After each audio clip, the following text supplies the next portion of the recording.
Our family had a wonderful experience this past Shabbos. As you may or may not know, my wife, she works in the local all-girls high school here in Houston. And once a year, they have a retreat. They have a Shabbaton. The whole school, all the students, and most of the staff and their families, they go to some retreat, to some faraway place, to some ranch, to some bucolic location, and they have this wonderful Shabbos that they spend together.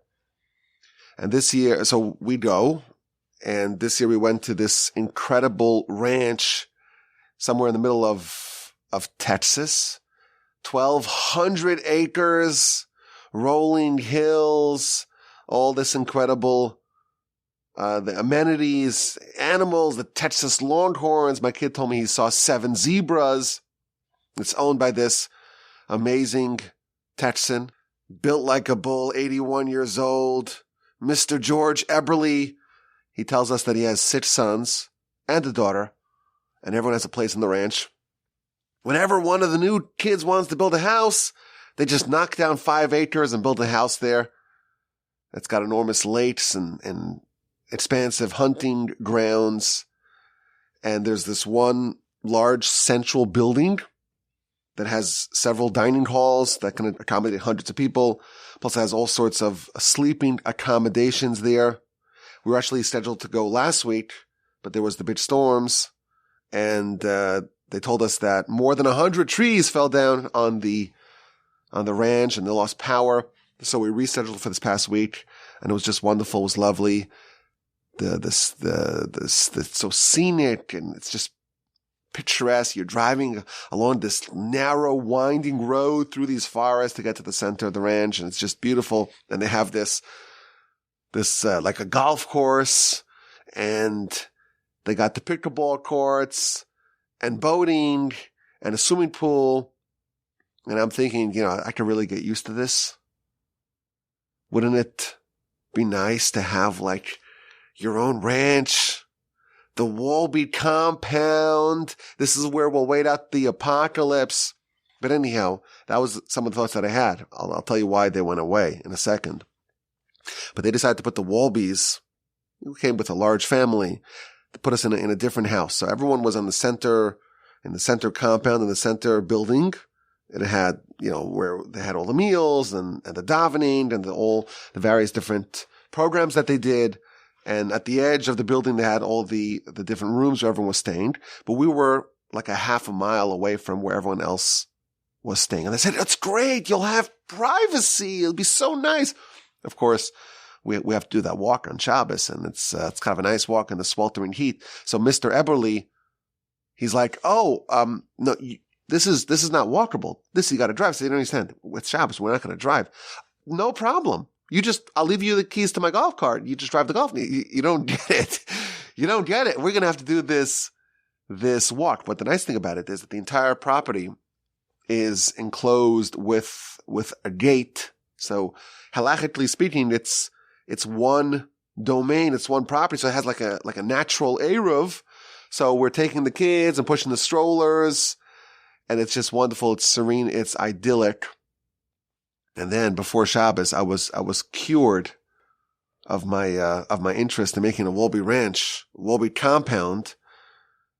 Of course, you think about it, it's not really practical because, just the amount of mowing you have to do to mow the lawn and to manage it, to manicure it. It's just not really for me. But before Shabbos, I'm giving the kids a bath. And I see this full of bugs and all these animals, no problem. I see in the house that we're staying, I see a tiny little scorpion. I'm not kidding. I'm not making this up. And I take out my phone, I take a picture and Google it, and it gives me the name of this scorpion. It's highly venomous. This totally cured my interest in moving out to them. I'm a city folk. We're the real soft city folks. So I call up George.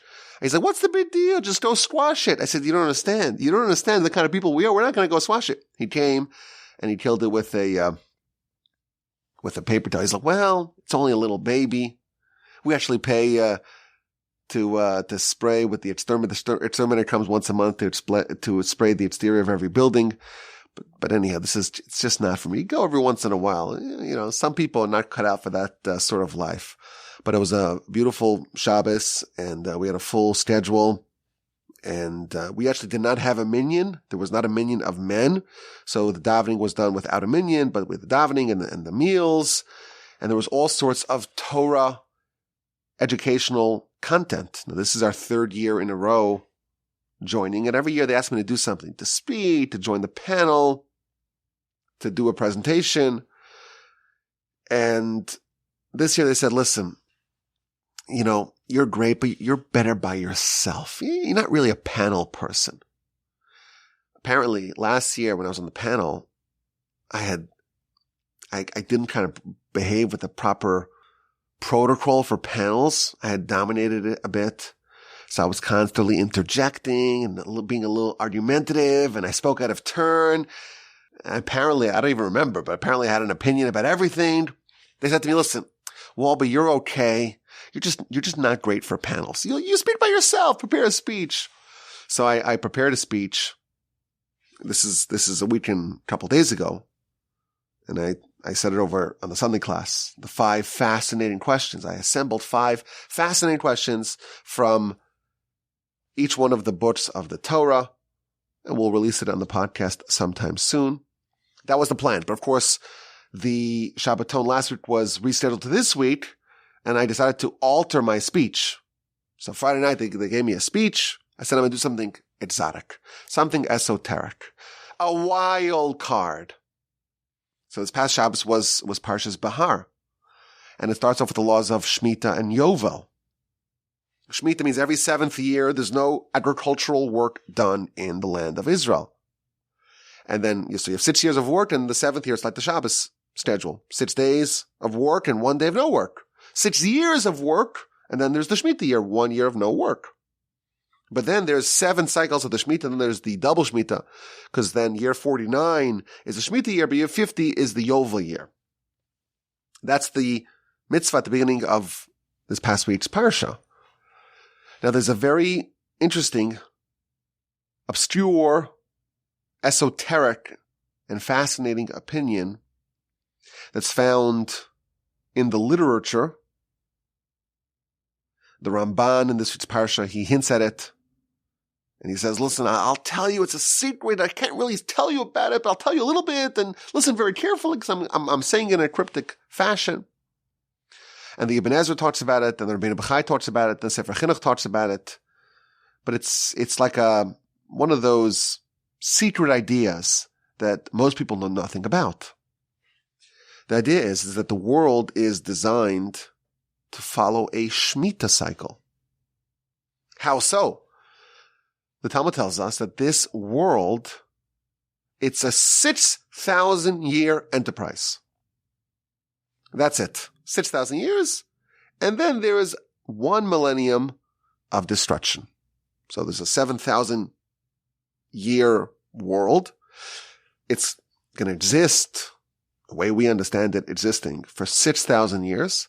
And then for the 7th millennium, it will be destroyed. What does that mean? I don't know. The Talmud talks about how the world will be covered in water, whatever that means. And the righteous, they'll be granted wings to fly, and they'll fly for 1,000 years without getting tired. I don't know what that means at all, but that's what the Talmud says. 6,000 years, and then 1,000 years of destruction. So the sources that the Ramban invokes and others talk about it, they say that actually the universe is designed to follow a Shemitah cycle. Just as, year 1, 2, 3, 4, 5, 6 of the Shemitah cycle, everyone works. No work is restricted in the field. And then comes year 7 and it's a year off. And then you go back to year 8. It's a year on through 14, which is a second Shemitah, and so on. Year 21 is a Shemitah, then 22 is not a Shemitah. And then 28 and 35 and 42 and 49. That's how it works. That system exists on a millennium timeline. 6 millennia of work of the world existing, and then 1 millennia of destruction. One millennium of destruction. And then it's going to be rebuilt. Just like in year 8, there is work to be done on the field. On the 8th millennium, there's work to be done again in the world. The world will be rebuilt, and so on. And it's going to exist for 7 cycles, and then finally it will go to the Yovel cycle.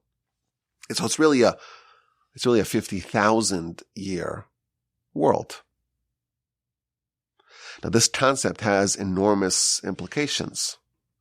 And in my talk on Friday night, I focused on the age of the universe dilemma. So how old is the universe?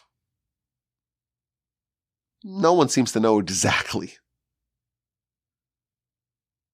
If you were to ask the Greeks 2,500 years ago, they would say, well, the world's eternal.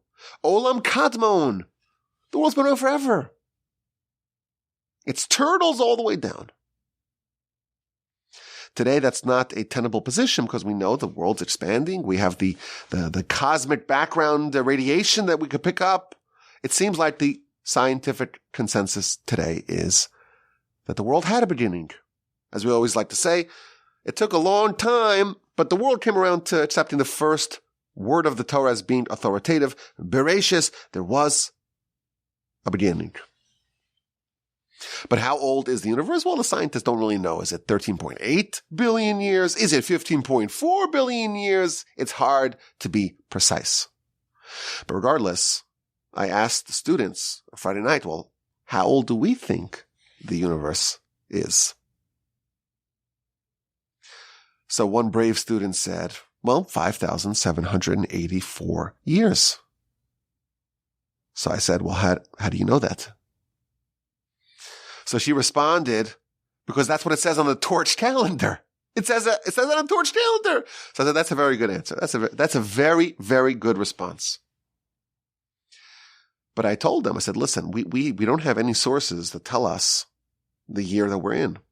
The way it was determined is simply by adding up the age of Adam when his son Seth, Shais, was born, and adding up the years that Seth lived till his son was born, and then add the years to the next generation, to the next generation, to the next generation, to the next generation, and just assume that that's the age since Adam, since the beginning.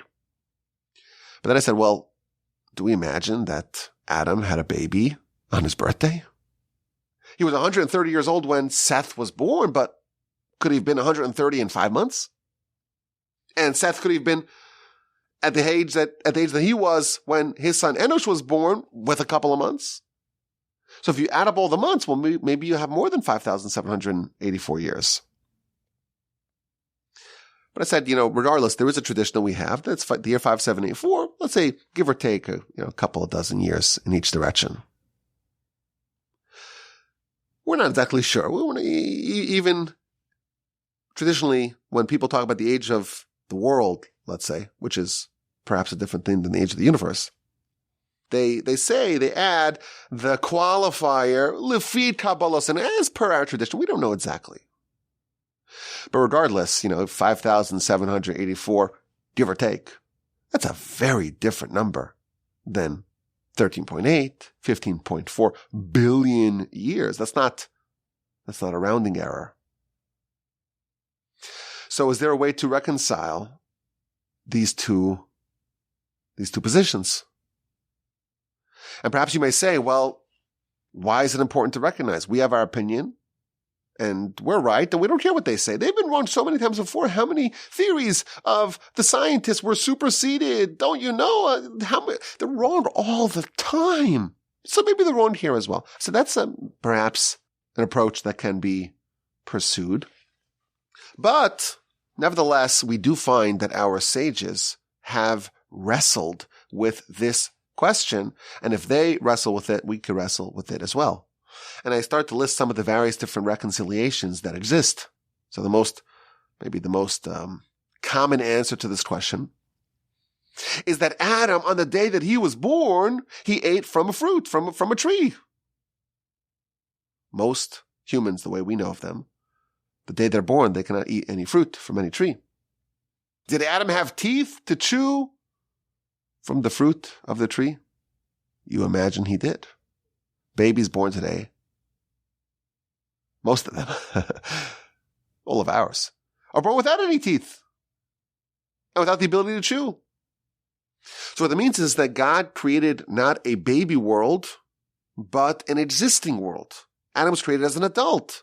And were there trees around? Yes, not just little saplings, not just little plants placed in the ground. It was a fully dynamic world. And if you were to saw open one of the trees and count the rings, you would find that it had many rings. Why? Because God did not create a baby world. He created an old world. So it could be both, several thousand years old, and it could also be billions of years old, because God created a billions-year-old world. That's one answer, very common answer to this question. A second approach relates to the 6 mysterious days that precede Adam. We look at a day as being measured by the sunrise to sunset, to the next morning sunrise. Well, if the sun only appears on day 4 in Genesis, how does Sunday become Monday? What's that process like? Maybe that's 1 billion years or 10. And that approach has also been developed, and it is presented and argued by very reputable sources. And then I told him, there's another answer based upon the Shemitah cycle system found in the ancient literature. The Talmud says explicitly that before the creation of the world, there was something. The Talmud says, for example, that Moshe, when he ascended to heaven to get the Torah, this is in the book of Shabbos, Talmud Shabbos, page 88b. He wanted to get the Torah, and the angels protested, saying, how can you, Almighty God, give the Torah to Moshe, to humanity? This treasure that was in your treasure house for 974 generations before the world was created. And you want to give it to flesh and blood? The Talmud says explicitly that the creation of Torah preceded the world by 974 generations. Now, what that means, I don't know, but it does say explicitly that there was something that preceded the world. There were 974 generations. Similarly, the Midrash says that if you look at the end of Genesis, chapter 1, and God saw, and behold, all that he had made was exceedingly good. Vayar Elokim Yisrael Shavnei Tov Me'od, says the Midrash. God, so to speak, is assessing his creation, and he's saying it's very good. Says the Midrash, well, there were other worlds. God created other worlds and destroyed them. He wasn't happy with them, so to speak. And when he created this world, he declared, behold, this one is Tov Ma'od, is exceedingly good. So again, the Medrash, this is a Medrash. This is not some sort of esoteric source. The Medrash says, the Almighty was Borei Olamos Umachrivam, was creating worlds and destroying them. Until he created this world, and this he did not destroy. So the commentaries suggest that those worlds that preceded ours, that was part of the previous Shemitah cycles. The world existed for 6,000 years and was destroyed for the 7th, and was rebuilt. God created worlds and destroyed them, created worlds and destroyed them. So 6,000 years, and then the 7th millennium, it was destroyed. And then was recreated 6,000 years, and the 7th millennium was destroyed, and so on. And the commentaries add that the current world that we're in is the last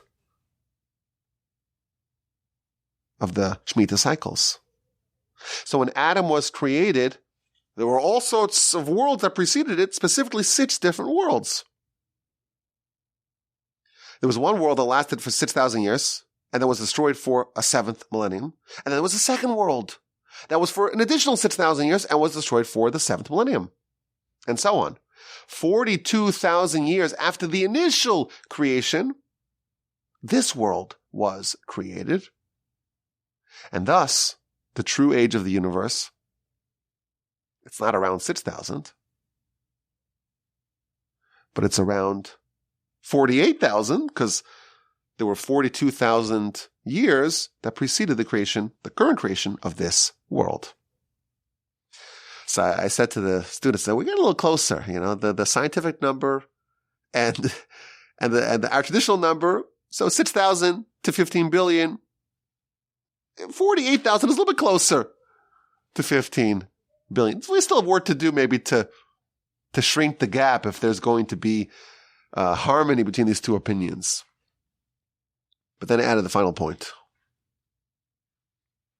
And this point, again, is featured by the ancient sources. This is cited by Rabbi Yitzchak de Min Akko, who lived in the times of the Ramban, so in the 1200s. This is not some sort of new opinion. He was one of the great Kabbalists of all time. And he adds one final wrinkle. And he says that the 42,000 years that preceded Adam, they were not human years, they were godly years. Now, what is a godly year? Well, the verse tells us in Scripture that one day of God is 1,000 years for us. One day of God is 1,000 years for us. So if Genesis is 6 days plus 1, for us, it's 6,000 years plus 1 millennium. Because one day of God is 1,000 years for us. Well, if one day of God is 1,000 years for us, well, how long is 1 year of God? It's 365 and a quarter days. So it's 365,250 years of us. These sources put together, we discover something fascinating. Our world, it's the 7th world that God created. There were 6 worlds that each lasted for 6,000 years plus 1,000 years, meaning for 7,000 years. So our world came after 42,000 years of previous worlds. But those 42,000 years are not human years, they're godly years. Every year of God, when we translate it into our system, it's 365 and a quarter thousand years. Do the math. 42,000 times 365,250. And the number is about 15 billion years. This is a fascinating system that invokes the sources that talk about the worlds that preceded our worlds, and this concept of the Shemitah cycle, and the 7 Shemitah cycles arriving at the year 50,000, which is the cap to this whole enterprise, and the sources that talk about how these previous cycles that preceded Adam were not human years but godly years. And it's wonderful and interesting and fascinating that if you calculate it, it matches the scientific consensus with eerie accuracy. And the final point is that all of these sources are completely reputable. This is cited by the Ramban in this passage Parsha. And it's cited by the Sefer HaChinuch. And it's brought down, again, by some of the most reputable medieval sages. And not a single source is newer than 700 years old. So this is not new stuff. So there's no apologetics here. And I told the girls, I said, listen, it's very heartening to know that Torah and science are always compatible. It's possible you don't understand the Torah. And it's definitely possible that you don't understand the science. Or the science that you have is wrong, based upon mistakes or some sort of conjecture along the way. But both of them are the handiwork of God. Yeah, one's God's mind, so to speak, and one's God's universe, his handiwork. And therefore they must be compatible, they must match. That was the speech that I gave on Friday night after the meal. It was very well received. Now that worked out well, but I really wanted to be on the panel scheduled for Shabbos afternoon. Now, parenthetically, my wife has been teaching in the school for 12 years already. But this past year, this current year, that the year's about to finish, they asked me if I would teach as well twice a week, 40 minutes on Monday and Wednesday mornings to the 11th and 12th graders. So I've been teaching the whole year now, just a couple times a week. So I told the class, I said, listen, I was on the panel last year, but I was disinvited from the panel this year. It's kind of an outrage. I should really be on the panel, don't you think? They launched a public opinion campaign. And there was a groundswell. And ultimately, there was too much pressure, and I was included in the panel. I was added. Would you believe it? It worked. It worked. But I was trying to be more of a team player, On the podcast, you could be a tyrant. You could be a totalitarian dictator. But sometimes in other areas of life, you have to play nice. So I said, you know what? It's a panel, other people there, my co-panelists. I'll try to keep my answers short and not to interject and not to be unnecessarily disagreeable, not to overshadow my co-panelists. But that meant, of course, that I couldn't say everything I wanted to say regarding the subjects that came up on the panel. So I figured, well, I still have a microphone. I still have a platform. Maybe I'll get my chance to fully explicate my opinions on some of the questions that came up on the panel. Now, they had selected several very interesting questions, and it was all about Torah study. Why is it important to study Torah? Why is it such a fundamental part of Jewish life? What about the written Torah and the oral Torah? And maybe we made mistakes and so on. Those sorts of questions. But there's one question that came up, a fascinating, I think very important question as well. Why do we spend so much time studying areas of Torah that are not relevant, that are not practical? Now, this is a very interesting question. And it's one that you can't really answer in like a minute or two.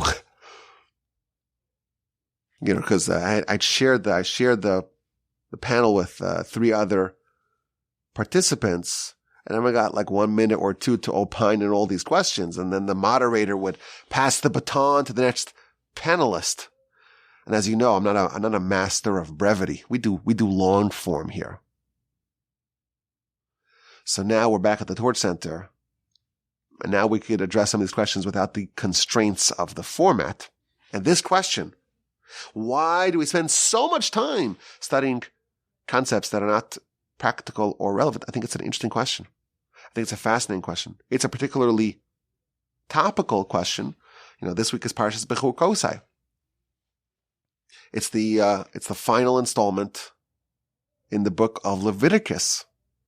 Now, most years we don't spend as much time on Leviticus because most years, the ordinary year, it's not a leap year, and therefore Tazria Metzora, those 2 parshios are together. Achremos and Kedoshim are together. Behar, Bechukosai are together. This year we had 10 weeks of Leviticus. Each parsha is on its own. And what we're studying, you start off Parshas Vayikra. It's all about sacrifices. The Ola sacrifice, various types of Ola sacrifices, and the Mincha, and the Chatas, and the Asham, and so on. Tzav, it's all about sacrifices. And the laws of the temple, and purity and impurity. There's very little in Leviticus that's something you could do, you could actualize in a practical way in your life today. Of course, we hope the temple's rebuilt and so on. And we can implement all of these laws, but it's an interesting question. Maybe we should spend less time on the things that are less practical. And I told the audience, I said, listen, I had the great privilege of studying the book of Yevamos for 1.5 years of my life. In one yeshiva that I was in when I was 16, we spent an entire year studying the book of Talmud called Yevamos. And then a little bit later on, when I was about 20 or so, I was in a different yeshiva, and we had a half a year studying the book of Yevamos. Now, what is the book of Yevamos about? I've never seen any aspect of this play out in real life, thank God. I don't really know anyone that has any practical experience in this part of the Torah. It talks about Levirate marriages. 2 brothers, one dies without children, and the second brother, he marries the widow, his sister-in-law, his former sister-in-law, and thereby they create a legacy for the departed brother. He died without any children, doesn't leave any lasting legacy in the world. We do yibum. That's the idea of Yevamos, yibum. This system of marriage where the brother marries the widow of his deceased brother. We have an example of it, of course, in Genesis, where the sons of Judah, 2 sons die, and the second brother marries the sister-in-law, marries Tamar, and then when he dies, Judah says, well, the third brother, you don't wait for him. You wait in your father's house. I'll send you a postcard. I'll send you a fax, a telegram when it's time. He's too young. And she, of course, realizes he's trying to just push her away. And she undertakes to do something radical to bear a child from this family. She, of course, impersonates a harlot, and she seduces Judah. And the result of that union are twins, which eventually spawn the line of David and the Messiah. Very interesting subject. But it's not really practical, right? Hopefully most people, won't die without any children. And even if it does happen, tragically, the Talmud says that we don't practice yibum. Instead, they do chalitza, which is the form of divorce in such an instance. So I spent 1.5 years of my life studying Talmud that I cannot think of anything that's practical from it. There isn't a single instance in my life I say, oh, this is Yevamos. Doesn't happen like that. Or Bava Kama. My boys this year in high school, in the Masifta here in the high school. We have a Yeshiva high school here in Houston. They are studying a book of Talmud called Bava Kama, which is the first of 3 books of Talmud that deal with interpersonal laws. And it starts off with damages. You cause damage to your friend. Well, how do you cause damage? Well, your animal eats or tramples upon the produce of your neighbor. You're a farmer. They're a farmer. You have an ox. They have an ox. Your ox gores their ox or eats their produce or tramples on their stuff. What do you have to pay? It wasn't done in a public setting, in a private setting, and so on. All the different laws. Or you leave a stone, and it's a public hazard, and someone trips over it and injures themselves. Some animal walks along the street and stumbles upon your hazard that you place, that you're responsible. Or, God forbid, someone has a fire, and the fire goes and travels and consumes the pile of hay by the neighbor. Or someone personally causes physical damage to their fellow. I heard from one of my teachers, he says he finished the whole book of Bava Kama without ever seeing a bull. He talks about all these bulls and goring and all that. He never saw, he grew up in Brooklyn. He never saw an animal. There's no cows there. So there's a lot that we spend in the yeshiva system on parts of Torah that are not practical. And it makes you wonder, why is that done? Now, it needs to be said that every yeshiva has a time in the schedule for halacha, for the practical parts of Torah. But it's minuscule compared to the theoretical parts that we studied from the Talmud.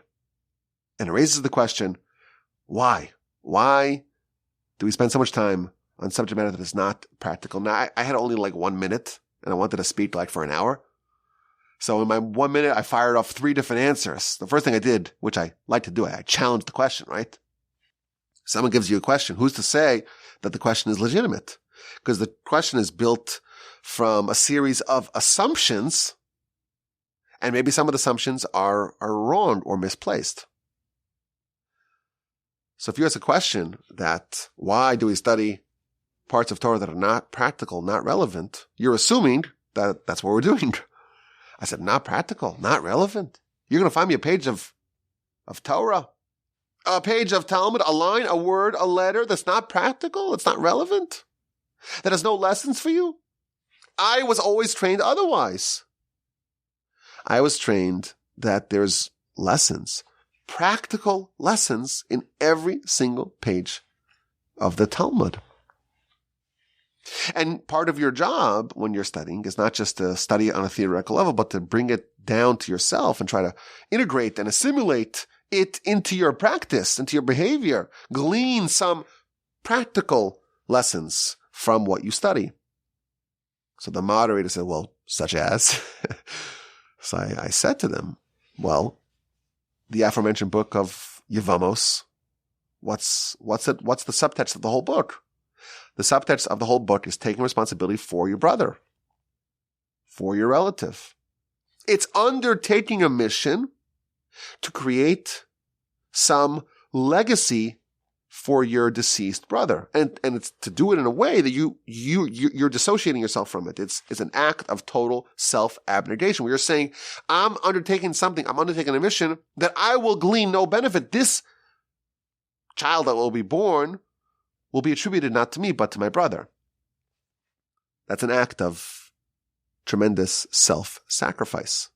And in fact, this is the reason why the Talmud says, already 2,000 years ago, we don't do it. It's very hard to have someone that has this degree of self-sacrifice. But I think more broadly speaking, the question presupposes something which is, I think, a giant misconception. The question assumes that, well, if you have something which is practical, there's some way for you to implement or to execute upon it. Well, that's something you should engage with. If there's nothing that you could do about some piece of Talmud or of Torah, well, then it's not useful. In our Parsha's Bechukosai, we see otherwise. The Parsha begins, Bechukosai telechu, if you shall walk with my statutes, and you observe my mitzvos, and you heed my words, then all sorts of good things will happen to you. You'll have rain, and you'll have bountiful crops, and you'll be secure, and you'll be satiated, and there'll be peace in the land, and your enemies will be destroyed, and there won't be any wild animals that attack, and there won't be war that will debilitate, and you'll be able to overcome and destroy your enemies, and your children will flourish, you'll be fruitful, you'll multiply, you'll have a close connection with the Almighty. He will maintain His covenant with you, and you'll have such abundance, you'll be able to eat all the old produce, and God will dwell amongst you, and He won't reject you, and things will be wonderful. This is one of the 2 places in the Torah that we're told about the consequences of our choices. If we choose good, things will be swell. But there's the other side of the coin. And that is in the event that we choose poorly and we reject the Almighty and His mitzvos, then all sorts of terrible things will happen. And there's a very famous comment in Rashi. Rashi says, what does it mean to walk with the statutes of the Almighty? It cannot be referring to the observance of mitzvos because that's already addressed explicitly. Mitzvosai tishmoru, you observe my mitzvos. So, if mitzvos have already been addressed, well, what does it mean to go in God's way, in God's laws, to walk with God's statutes? So Rashi says it means to toil in His Torah. What Rashi is telling us is that there is an emphasis to study the Almighty's Torah in a way that's not going to lead to the observance of mitzvos. It's just to spend time with the Almighty, so to speak, in His Torah. And if we do that, we will be rewarded handsomely. And if we do not do that, then, God forbid, all manner of suffering will befall us. And again, the emphasis is not on the mitzvahs, not on the practical, but on the impractical, the parts of the Torah that are not manifested in some sort of practice that we can do.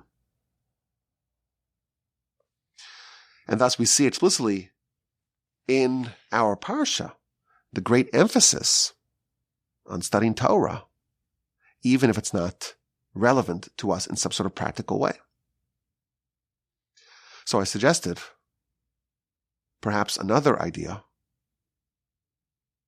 and I want to elaborate on it a bit more today here. Now I'm back here at the Torah. I don't hear any moderator. There's no moderator cutting me off. I tried to jump in and they said, no, you're invited back to the panel, but you gotta behave. But I don't see anyone here. There's no one in the room here. I'm with myself in the Torah Center here. So I could elaborate a bit. I told them that there is a book called the Sefer HaChinuch, which is the book of mitzvos. On our mitzvah podcast, we go through the Sefer HaChinuch, the book of mitzvos. And he has a fascinating introduction to his book. One day we'll do a podcast about the introduction of the Sefer HaChinuch to his magnificent and magisterial work of mitzvos. And he asks this question: why did the Almighty give us the Torah?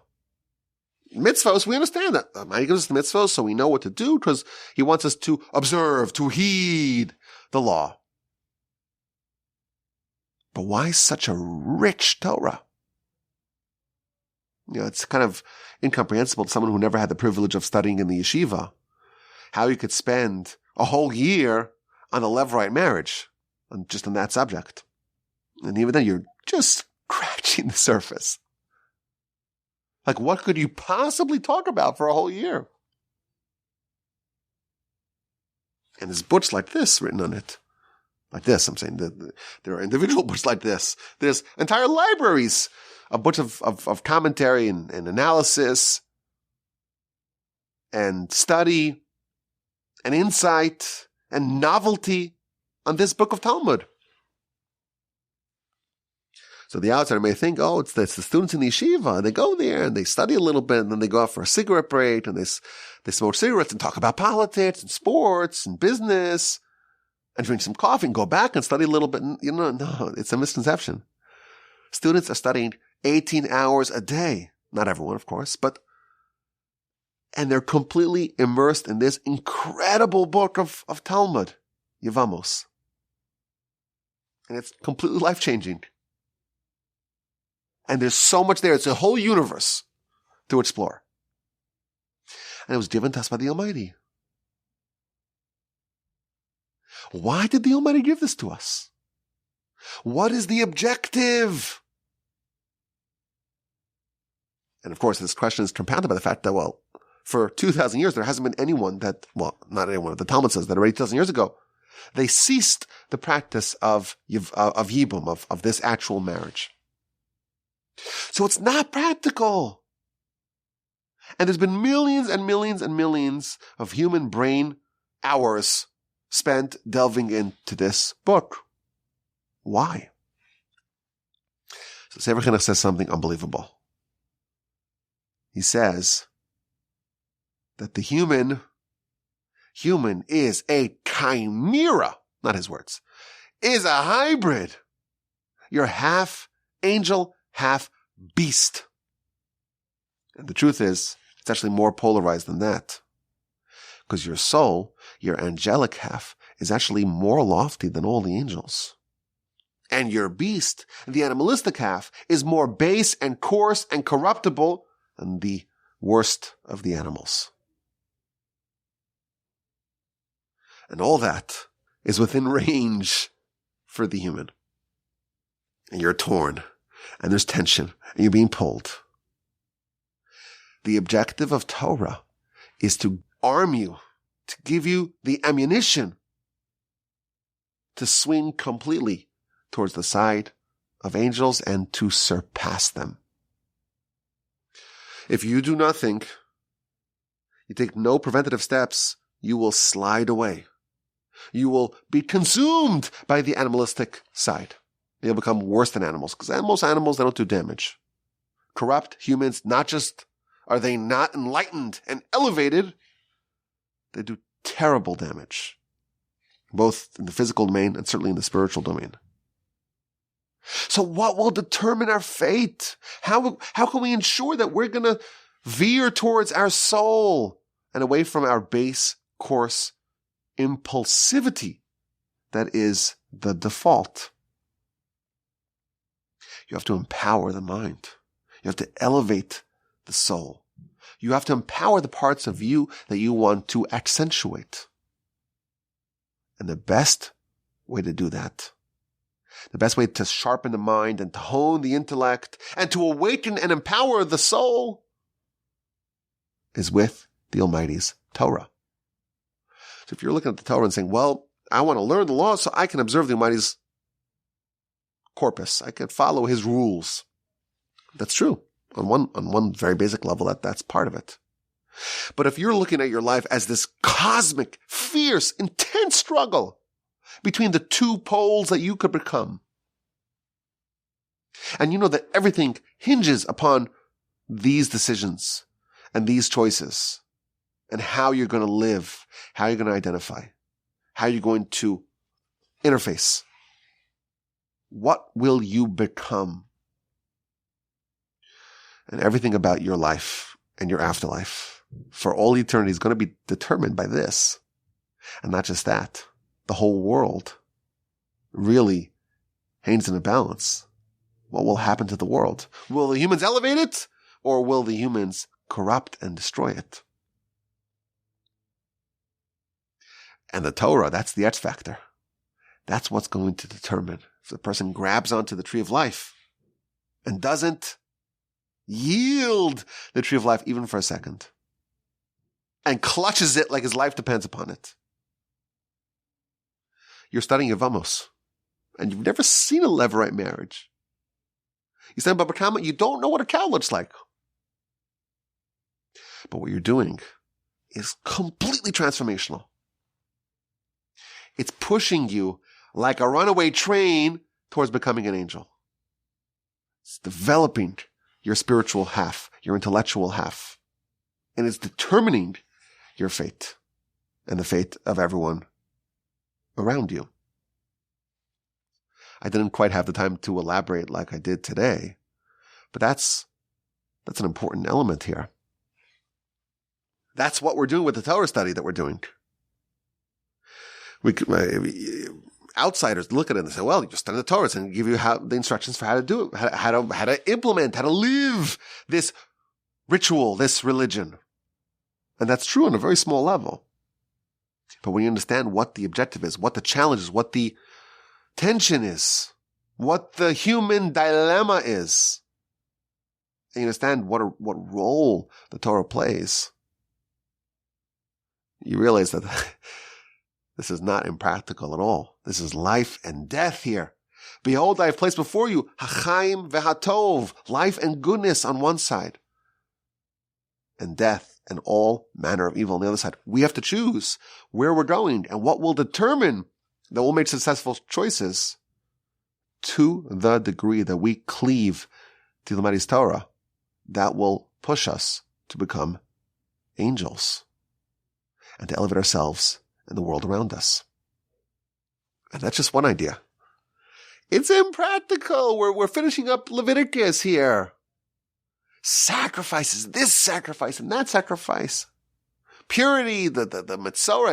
Imagine trying to do a podcast on this, okay? Don't complain. Don't complain. You have to study, It's so boring. Imagine to do a podcast on Tazria and Metzorah, 2 separate episodes. You don't want to repeat content from previous years. Don't complain. Okay? Just kidding. It's okay to complain a little bit. Send me an email, rabbi@wallbridge.com with all your complaints. Leviticus. Like we're departing from Leviticus. And it's kind of bittersweet because we've been in this world now for 10 weeks. And it's beautiful and it's powerful and it's transformational. And this is only the beginning. Lowly human can foster a bond, a connection with Almighty God. Which is just a crazy thing to ponder. There's only one power in all of existence. There's truly one thing that exists, and everything else doesn't really exist. It only exists so long and is insofar as the one thing that does exist wills and determines that those other things exist. There's only one thing in the world. It's only Hashem. That's it. Only the Almighty. Everything else that exists only because the Almighty wants it to exist. And every little bug and every large star and every granule of sand, it doesn't really exist. It only exists because the Almighty determines and wills it to exist. And us, lowly, fragile, frail, fallible, and mortal human, we can foster a bond with Almighty God. And the way we do that, better than any other way, is via the Torah. So again, if you're thinking about the Torah, so let me learn the laws. That's true on a very small level. But ultimately, if you were to distill what we're trying to do over here, you would say the answer is two things: love God and fear God. Those are the endpoints of all of our efforts.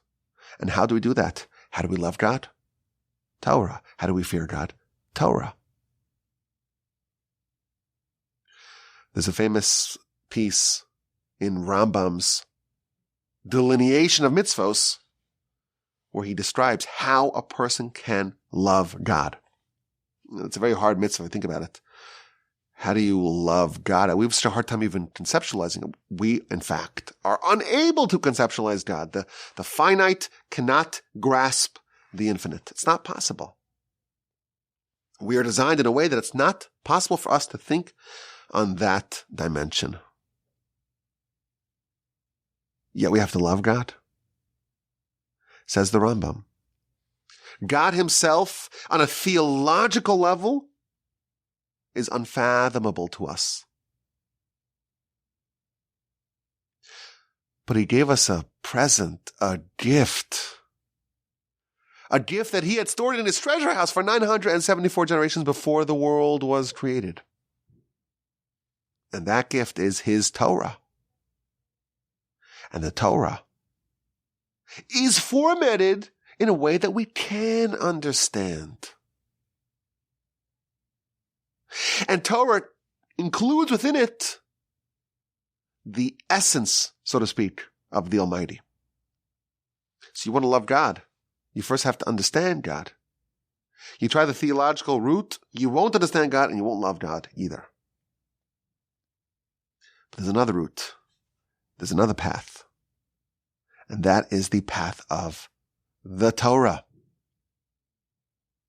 And you study Torah, and you delve into it, and you cogitate and ruminate upon it. You are entering the world, the universe of the Almighty. And to the degree that you understand Torah, you understand God. And to the degree you understand God, you love him. And you're completely transformed as a result. Because you're a human now. But you're operating, you're living, you're breathing on a different level than anyone else. Because once a human forges a connection with the Almighty, they're a forever altered, radically altered human. How do I love God? You should love Hashem your God with all your hearts, with all your soul, with all your resources. The very next verse tells us how to do it. V'hayu hadvarim ha'ela, these words that I placed upon your heart. You study Torah. That is how you love the Almighty. It's not practical. It's a very narrow view of what Torah is supposed to be. Torah is supposed to change us fundamentally, comprehensively, and permanently. And the end point is love of God and fear of God as well. And the way you do that is via his Torah. And the Mishnah tells us that if there are 10 people who are studying Torah together, the Shekhinah is with them. And even if it's 5 people, and even if it's 3 people, even if it's 2 people, even if it's one person themselves. You're by yourself, and you're studying the Almighty's Torah. The Mishnah tells us that the Shekhinah, the divine presence, is with you. I was studying with a friend of mine the book of Jeremiah. And on the commentary, it cites the very famous teaching in the Midrash. Based upon the verse in Jeremiah, the Midrash says, if only the Jews abandoned God. They should abandon God, but not abandon His Torah. Because if a Jew abandons God, but clings to the Torah, maintains a deep affinity and connection with the Almighty's Torah, the light inherent in the Torah will bring them back to God. Torah is inseparable from the Almighty. And there's nothing more practical for us in life than trying to create a connection with our Creator.